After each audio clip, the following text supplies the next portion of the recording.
तो नमस्ते प्रणाम दोस्तों, आप सबके हम दिनेश प्रेमी और आप लोग देख रहे हैं दिनेश प्रेमी टॉप चैनल को।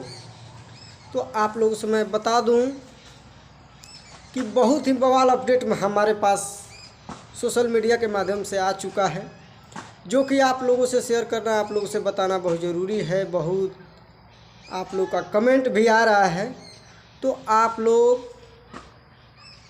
इस वीडियो को ज़्यादा से ज़्यादा शेयर कीजिए, लाइक कीजिएगा और नए आए हैं तो हमारे चैनल को सब्सक्राइब कर लीजिएगा, क्योंकि आप लोग का सब्सक्राइब ही मेरे जीवन का सफलता दिलाता है। तो इसलिए आप लोग को सब्सक्राइब भी करना बहुत ज़रूरी है। तो बहुत पुराने मुद्दे पर हम बात करेंगे, जो कि मेहंदी लगा के रखना। 2017 में फिल्म आया था, जो कि उसमें गाना था जिसमें काजल राघवानी और रितु सिंह और खेसारी लाल यादव का वो गाना 100 मिलियन कंप्लीट कर चुका है।